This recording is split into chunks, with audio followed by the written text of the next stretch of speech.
سلام بنات، نتمنى تكونوا كاملين بخير وعلى خير. اليوم ان شاء الله غنشارك معكم البصاره بواحد المكون جديد اللي كيجيبها واعره بزاف بزاف. وباش نحضروا هاد البصاره غادي نحتاجو بطبيعه الحال الفول كما تشوفوا. ها هو خديته هنايا، غادي نقيه يكون فيه شي حاجه. خديت كاس هنايا ديال الفول، ها هو عمرته نقيته ما فيه حتى شي حاجه. غادي ناخذ كاس تاع جلبانه،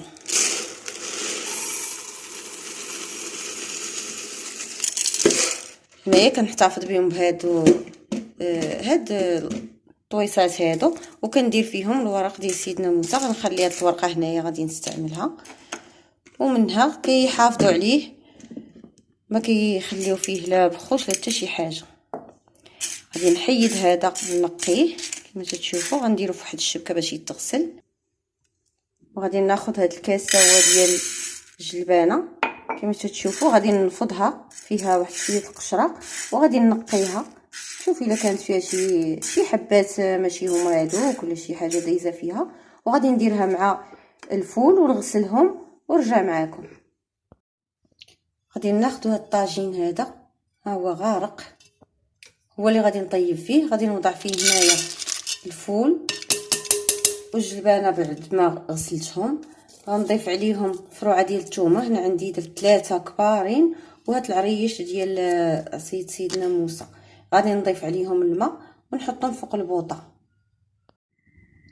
ها هو الطويجين ديالنا حطيناه فوق البوطه ودرت عليه الماء، وغادي نضيفوا ليه واحد الاضافه اللي غتجيب هاد شنقول لها البصاره رائعه، وهي هاد البروكلي. كيجي المذاق واعر، ما كيصحابلكش كاع واش راه فيها الفول ولا. حتى الوليدات الصغار اللي ما كيعجبهمش البصاره غادي تعجبهم، ما غاديش يعرفوا شنو المكونات اللي كاينين هنايا في هاد الحساء.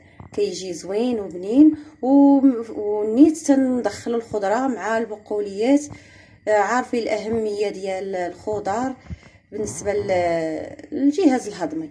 اذا انا درتهم غادي نخليهم، غادي نغطيها ونخليها غطيب شويه وغادي نرجع معاكم. بالنسبه لكتو زرباني كما قلت لكم ممكن ديروها في الطنجره. ها هي نفس الشيء، انا قلبتها هنا في الطنجره لان مشى عليا الحال ما درتهاش بكري.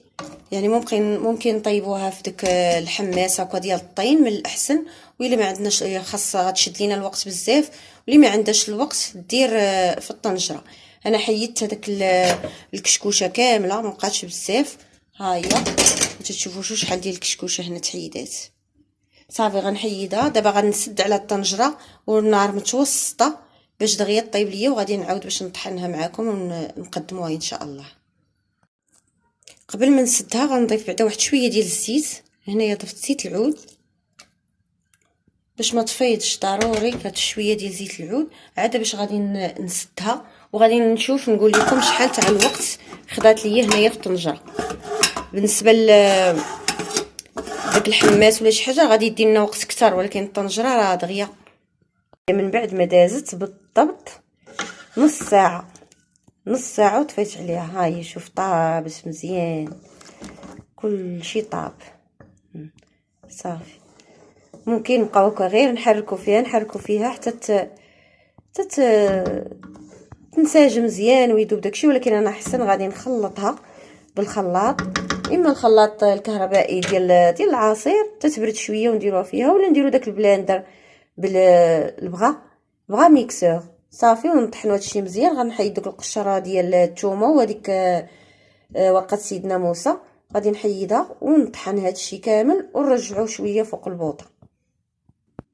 ومن بعد ما طحنتها رجعتها لداك الحماس ودرت واحد شويه ديال الماء طيب، وضفت ليه شويه الملحه وشويه الكمون باش يتخلطوا مزيان، وضفتهم البصاره ديالي على حساب الخطوره اللي بغيتو. صافي غنخليها تغلى واحد شويه. صافي دابا هي من بعد ما غلات، صافي دابا غادي نطفي عليها البوطه ونقدموها ان شاء الله في طبق التقديم. نقدموها في الزليف. هذا هو الشكل النهائي ديال البصاره ديالنا. كما شفتوا انا خليتها شويه جاريه، وراه ما حدا هي كتبرد وحدا كتختار. قدمتها هنايا مع شويه الملحه، شويه المنيوره مطحونه، وشويه الحار السودانيه والكمون وزيت العود. بطبيعه الحال هادو هما المرافقات الاساسيه ديال البصاره. كما تشوفوا هنا غادي نصب ديك البصاره في الزليف، وكل واحد كيدير اللي بغى الحار كتير، اللي بغى الكمون، اللي بغى كيزين كيف ما بغى على حسب المذاق اللي بغى. هنايا الزليف الاولين غادي نضيف فيهم شويه الكمون، شويه التحميره، واحد شويه الحار، واللي عزيز عليه الحار يقدر يضيف ديك الساعه كلشي قدامه. صافي، وغادي ندير واحد الخويط هكايا ديال زيت الزيتون، واحد الكميه تكون مزيانه، ونقدموه بالصحه والراحه. هاد الوجبه زوينه وصحيه، يقدر الواحد ياكلها هكايا ياخذها في الليل او لا يفطر بها في الصباح. ملي كتسخن الجسم كيخليه ما يحش الانسان بالبرد بزاف. وهذا هو الوقت ديالها. نتمنى تعجبكم هاد الطريقه اللي درت مع البروكلي، وتجربوها وتردوا عليا الخبار. بالنسبه لهنايا عندي هنا الدواء ديال البرد، وصفه عطاتها لي واحد السيده صاحبتي. هنايا عندي العسل حر، يعني تيكون حر، 2 معالق كبار ديال العسل، ودرت معاهم معلقه صغيره عامره مزيان ديال الخرقوم البلدي بطبيعه الحال مطحون على اليد، وواحد راس المعلقه ديال المزهر. هنا كان عندي العسل ناشف شويه، يعني خاطر بزاف. انا درتو هنايا في هذا الباماغي باش شويه يذوب باش يتخلط. صافي غنطفي عليه.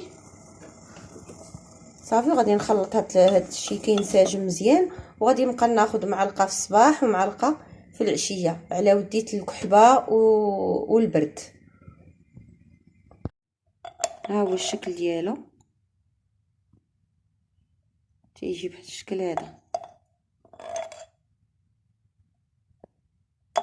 صافي غادي نخليه حتى نبغي نعس، وعاد ناخذ منه واحد المعلقه، وفي الصباح عاوتاني ناخذ معلقه ان شاء الله.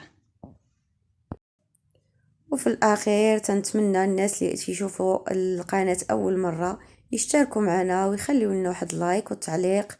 ومرحبا بالجميع، وشكرا على المشاهده.